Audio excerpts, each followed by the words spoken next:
Assalamualaikum warahmatullahi wabarakatuh. Kembali lagi di Cerpen Horor. Kali ini saya akan membawakan kisah yang berjudul PKL di Kantor Bangkai. Namun sebelum lanjut ke ceritanya, jangan lupa untuk subscribe dan like. Semoga kalian yang mendukung channel ini dimurahkan rezekinya dan selalu dalam keadaan sehat. Amin amin ya robbal alamin. Namaku Aldi, mahasiswa semester akhir jurusan administrasi perkantoran di sebuah universitas swasta. Pada bulan Mei tahun lalu, aku bersama 3 teman kampusku, Rani, Fadli, dan Yuda, ditempatkan untuk menjalani PKL di sebuah perusahaan ekspedisi ternama di kota kami. Waktu kami diberitahu bahwa kami akan ditempatkan di gedung lama milik perusahaan, jujur, aku agak kecewa. Kata HRD, gedung itu sekarang hanya difungsikan untuk arsip dan dokumen lama, karena kantor pusat mereka yang baru sudah pindah ke tengah kota.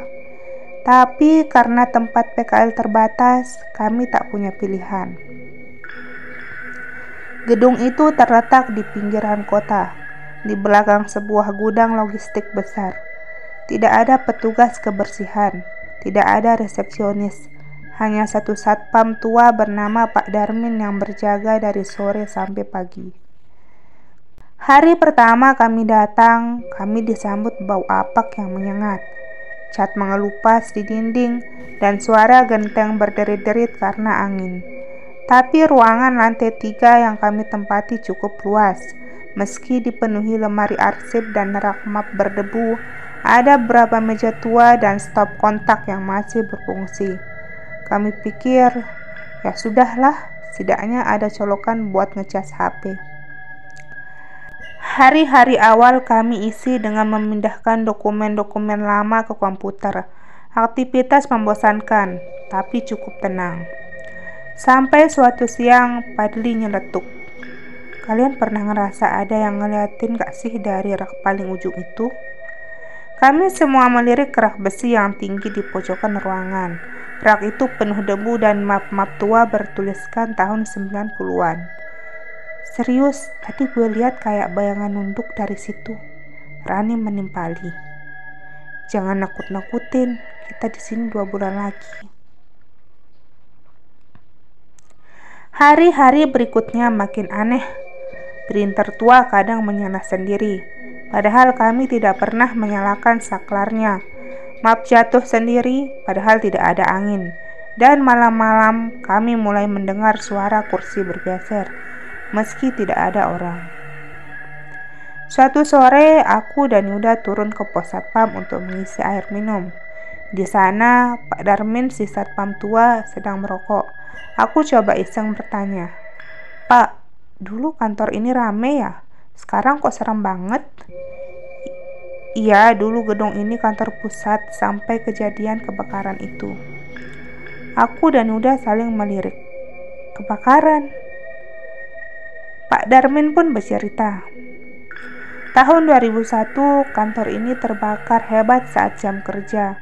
Lantai 3 tempat kami bekerja sekarang dulu merupakan bagian keuangan dan HRD. Saat api melalap seluruh lantai, 17 pegawai terjebak di dalam, dan tak semua jasad ditemukan. Sampai sekarang masih sering kejadian aneh.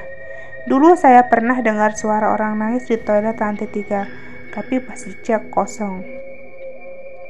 Kenapa nggak ditutup aja gedung ini, Pak? Bos perusahaan percaya selama nggak diganggu, mereka nggak ganggu. Tapi ya, kadang memang mereka pengen menunjukkan kalau mereka masih di sini. Aku mulai merinding. Hari paling menyeramkan terjadi pada malam Jumat terakhir bulan itu. Kami semua lembur karena harus menyelesaikan rekap data. Sekitar jam 9 malam, listrik sempat mati selama beberapa detik. Tapi yang membuat panik, saat lampu menyala lagi, laptop kami semua restart sendiri, dan file yang barusan kami kerjakan hilang total. Padli mulai panik. Udah, gue cabut. Ini fix gak beres. Tapi pintu keluar ke tangga darurat gak bisa dibuka. Macet seperti dikunci dari luar.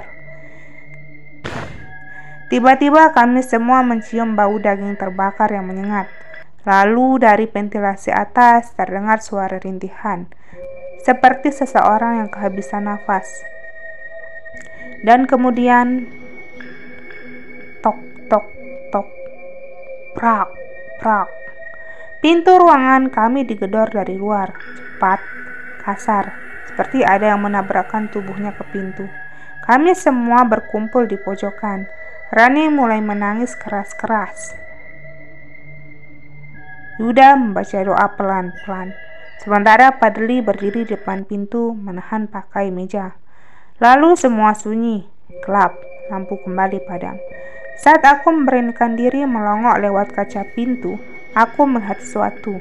Sosok hitam berdiri di lorong. Kepalanya botak, kulit tubuhnya seperti melepuh, matanya bolong, tubuhnya gosong separuh, tapi dia menatapku. Aku langsung jatuh terduduk. Kami ditemukan paginya oleh Pak Yarmin, tergeletak di lantai dalam keadaan tidak sadarkan diri. Pintu ruangan tidak terkunci sama sekali, yang membuat bulu kuduk merinding. Printer tua di ruangan kami menyala sendiri dan mencetak satu kertas yang isinya, "Ini kantor kami, kalian hanya tamu sementara." Lebih aneh lagi, di monitor laptop kami muncul folder baru bernama 2001 Arsip Terakhir.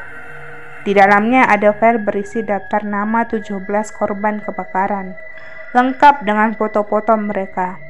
Dan yang membuatku nyaris muntah, salah satu dari mereka adalah wanita yang pernah kulihat di lorong.